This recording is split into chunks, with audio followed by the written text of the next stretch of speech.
Okay, we're on Masechet Shabbat, Perek Aleph, Mishnah Aleph, the first Mishnah in Seder Mowing. So I'm not going to give you a whole long introduction about Shabbat itself, because basically the Masechet is an introduction about Shabbat.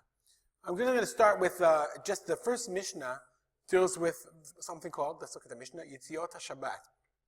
It doesn't really mean Yitziot. Yitziot means latzet, to go out. It really, in this context, refers to Hotzaot HaShabbat, transferring from Reshut to Reshut, from different domains. So in order to understand this concept, I'm first going to read you, not there, I'm first going to read you, here we are, from a Braita, from the Tosefta, the beginning of Shabbat. Because the Tosefta, we're going to get to that in a second, the Tosefta describes the different Rishuyot.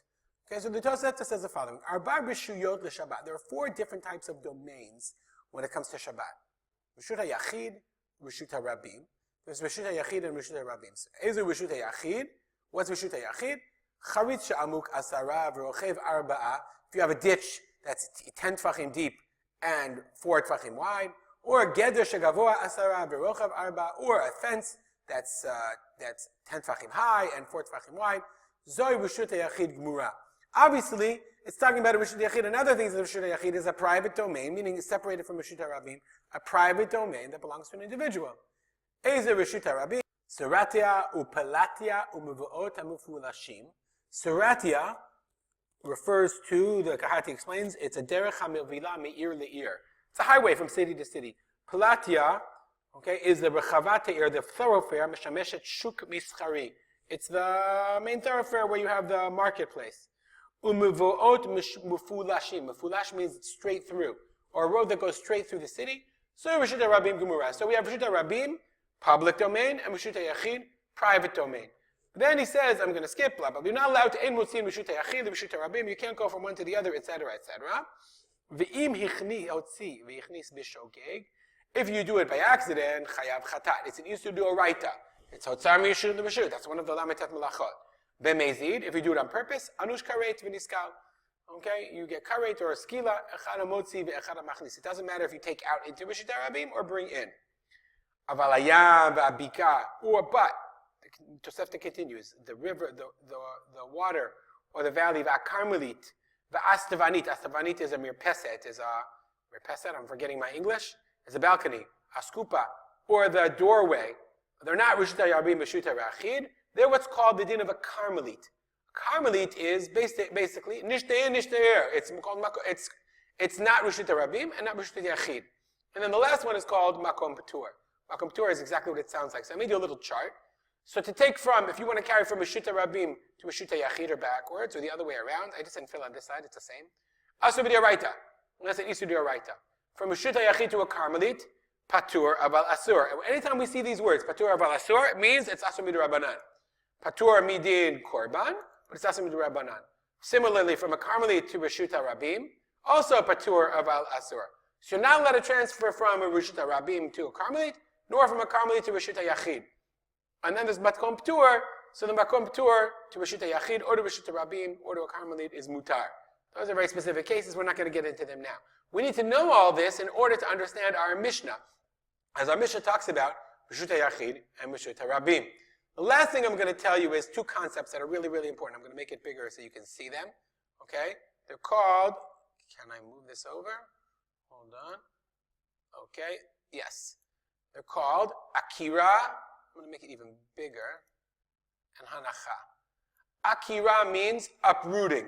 So if I have my cell phone and I lift it up from the ground, that's called Akira. And when I put it down, that's called Hanacha. Akira, uplifting, and Hanacha. In order to violate the Isur of Hotzar mi Reshut l'Reshut, in order to be over on the Isur of Hotzar mi Reshut l'Reshut, you have to have an Akira in one Reshut, an Akira in one Reshut, and uprooting, you have to pick it up in one Reshut, and have Hanacha in another Reshut. And then put it down in the other Reshut. If I don't have both Akira and Hanacha, I'm not Chayav Midoraita. That's the topic of our Mishnah. So we need that in order to understand our Mishnah. And then we'll explain our Mishnah as we move forward, hopefully, in a clear manner. In order to do that, I got 2 guys. I've got a Balabayit and I've got an Ani. So again, one is a Reshut HaYachid and one is a Reshut HaRabim. I'll just make it a little bit smaller so I'll be able to move my bread around. Okay, Says the Mishnah. All that 5 minutes as introduction to the Mishnah. Yitziot HaShabbat, transferring items, i.e. Hotza'ah mireshut lireshut on Shabbat. You could categorize in the Mishnah, it says, Shtayim shehem arba bifnim, Ushtaim shehem arba bachutz. I.e., there's two possible violations. Deoraita. Shtayim is deoraita. There's two deoraita isurim. Shehem arba'ah. That can be 4 if we expand it to include dinei durabanan. Bifnim. Bifnim refers to the balabait, who's inside, who's in the Reshut Yachid. I'll show you my picture. Here are the balabait, the monopoly man. He's inside. I made a little gate. He's in the Reshut Yachid. You have to use your imagination here. Okay? Ushtaim, where am I? Ushtaim shein arba bachutz. And 2 isuri deoraita that are 4 if I expand it to derabanan bachutz. For my poor ani who's outside in Reshut Rabbim. It's a little bit smaller so we can see the whole picture together. How does that work? Ha'ani omed bachutz u'balabait bifnim. So the ani is standing outside and the balabait is standing on the inside. So the Mishnah says, let's talk about the 2 isurei deoraita of the ani. Pashate ani et yado lifnim. V'natam v'toch yado shebal habayit. Okay, so the ani stuck his hand in and placed something in the hand of the balabait. So you have to use your imagination. The ani, my ani here, picks something up from the ground, sticks his hand in, and puts it in the hand of the balabait. Okay, so he does an akira, and then a hanacha in the hand of the balabait. That's one possibility. Or, shenatal mitocha v'hotzi. In this case, natal, he took from the hand of the balabait. In the second case, he sticks his hand in. My poor ani, we'll call him Frank, sticks his hand in. The balabait is here. And he pulls it out, he does an akira, pulls it out, and does a hanacha, and takes it out, meaning he doesn't even have to do hanacha. Once he takes it out, it's in his hand, that's ki'ilu hanacha. Doesn't even have to put it down. That's, says the Mishnah, okay, that's ha'ani chayav u'balabait patur.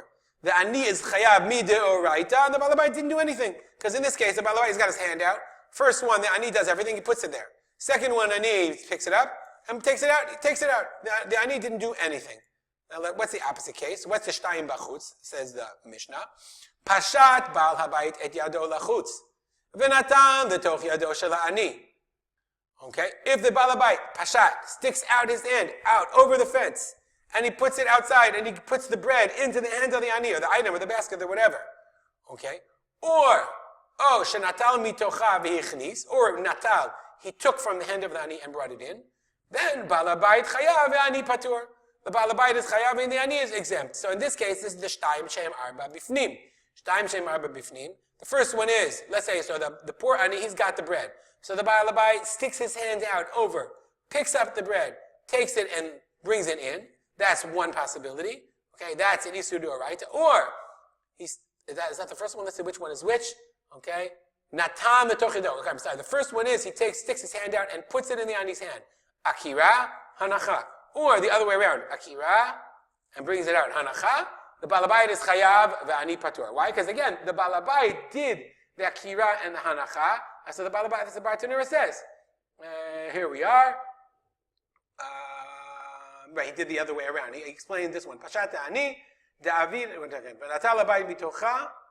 Okay, then ve'iniach bifnim, va'avidei balabait hanacha b'shut ha'yachid. And then the balabait has hanacha, o shenat hanacha. The avidle, the balabait akira mishut yachid. In each case, the balabait did the action that's prohibited. So that's the shtayim bifnim or shtayim bachutz, or the other way around. Really, shtayim bachutz first for the ani, and then shtayim bifnim of the balabait.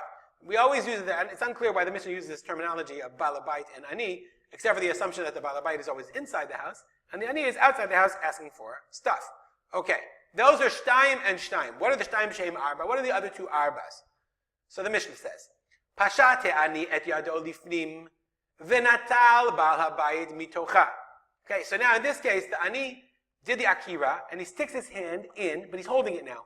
He's now holding it like on his hand. So like if I got the cell phone, right? I did the akira, and I put it into the balabayit's reshut, and then the balabait picked it up and put it down. So the balabait also did an akira, but he did the final hanacha. I didn't do a hanacha, he did the hanacha. I put it in, so that's one possible case. Okay? Pashati ani et yado lifnim v'natal balabait mitocha. Or shenatan v'tocha v'hotzi. Okay? Or he put it in the Balabayit's, or the Balabayit has the thing on the inside. Okay, and the Balabayit put it in the Ani's hand, and then the Ani takes it out and does the hanacha. Shneim turim, then they're both patur. Why? Because in this case, the Ani did the akira, but then the Balabayit picked it up, did another akira, and did the hanacha. And did the main hanacha and b'shuta yachid. The same thing is true the other way around. The case of Osha natal mitocha v'hichnis. Okay, the other way around, where the Balabayit, the Ani picks it up, but then the Balabayit sticks his hand in, Natal takes it and picks it into and puts it as the hanacha. In both cases, both of them are doing one of the other action, the akira or the hanacha. Or pashat, the other way around. Pashat bal habayit et yado lachutz. The Balabayit, he has it in his hand, picks it up, he does the akira, sticks his hand out. V'natal ha'ani mitocha. But then the Ani takes it out of his hand and puts it down, meaning i.e. and does the final hanacha. Or the other way around. Osha natan v'tocha v'hichnis, or the Ani picks it up, right, and it puts it, and the Balabayit sticks it out of his hand, and he puts it in his hand, and the Balabayit brings it in. Shneim pturim. So then we have the other, those are the other two options of bifnim and bachutz. In each case, one guy does the akira, either the Balabayit sticks out his hand and puts it over the border, or the Ani, or he sticks out his hand, the Ani puts it in his hand. In each case, that's shtayim sheim arba bifnim, and shtayim sheim arba bachutz. It's a very long Mishnah. I'm going to stop here. For homework, make a chart of this Mishnah and email it to me at rspolter@gmail.com. You don't have to, but it's probably challenging. If I was giving homework, I'd make you do that. And we'll dedicate this learning to the memory of my father, Rav Simcha ben Yitzchak Kalman. If you're just starting with us, Mishnah are not always this long. Have a great day.